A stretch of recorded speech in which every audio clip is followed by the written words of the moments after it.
স্বাগতম জনাইছো মোৰ চেনেলৰ অন্য এটা ভিডিঅ'লে। আজি মই আপোনালোকলৈ লৈ আহিছো মাটি কঁঠালৰ আচাৰৰ এটা ৰেচিপি। আশা কৰো ভিডিঅ'টো চাই ভাল পাব। এই মাটি কঁঠালৰ আচাৰটো মই মোৰ মাৰ পৰা শিকিছো। সৰুতে আগতে মায়ে বনাইছিলে, তেতিয়া দেখি শিকিছো। আজি বনাবলৈ মন গ'ল, ভাবিলো আপোনালোকৰ লগতো শ্বেয়াৰ কৰো কেনেদৰে বনাম। খাবলৈ খুবেই ভাল হয় মাটি কঁঠালৰ আচাৰটো। তেনেহ'লে আহকচোন চাওঁ কেনেদৰে বনাম। মাটি কঁঠালৰ আচাৰৰ বাবে মই অলপমান কেঁচা মাটি কঁঠাল এটা লৈছোঁ। এইটো চাওক, ইয়াৰ ওপৰৰ বাকলিখিনি কাটি লৈছোঁ। কাটি ভালদৰে ধুই শুকান কৰি লৈছোঁ, পানীটো নথকাকৈ। এতিয়া এইখিনি মই সৰু সৰুকৈ টুকুৰা কৰি কাটি ল'ম গোটেইখিনি।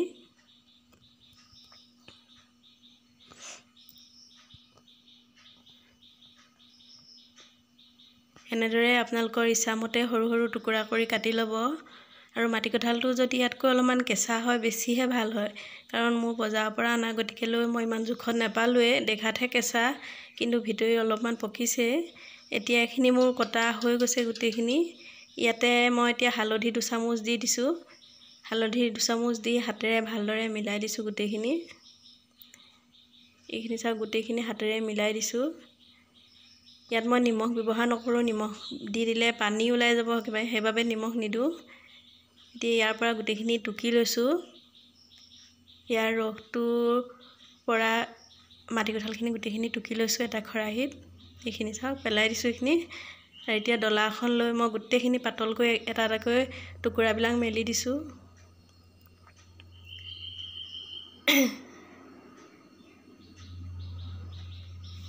অলপমান ডাঙৰ হৈ থকাবিলাক মই অলপমান সৰুকৈ টুকুৰা কৰি দিছোঁ। সম্পূৰ্ণ 2টা ৰ'দত ভালদৰে শুকোৱাৰ পাছত এইখিনি চাওক, কম হৈ গৈছে কিন্তু ধুনীয়াকৈ শুকান হৈ গৈছে। আগতকৈ বহুত কম হৈ গৈছে, দেখিছে নহয়।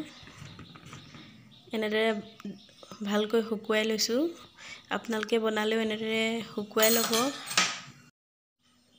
গেছত কেৰাহী এখন গৰম কৰি লৈছোঁ। কেৰাহীখন ভালদৰে গৰম হোৱাৰ পাছত ইয়াতে মই চাহৰ কাপেৰে 1 কাপ মিঠাতেল দি দিছোঁ। কাৰণ মোৰ মাটি কঁঠালখিনি বৰ বেছি নহয়, সেইবাবে 1 কাপেই দিছোঁ।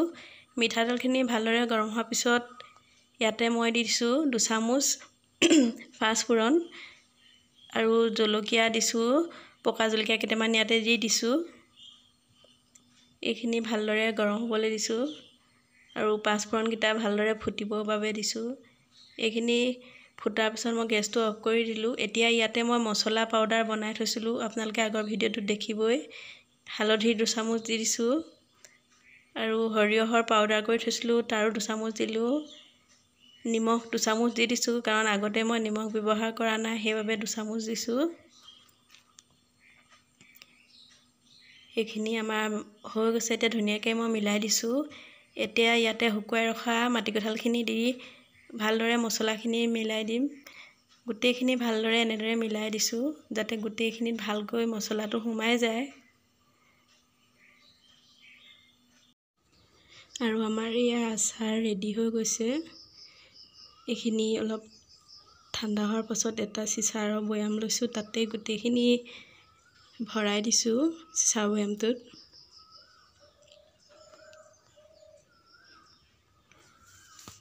এনেদৰে ভৰাই মাজে মাজে ৰ'দত দি থাকিম, আৰু বহুত দিনলৈ ভালেই থাকিব। আৰু আজিলৈ ভিডিঅ'টো ইমানেই আছিল। পুনৰ নতুন ভিডিঅ'ত লগ পোৱাৰ আশাৰে নমস্কাৰ।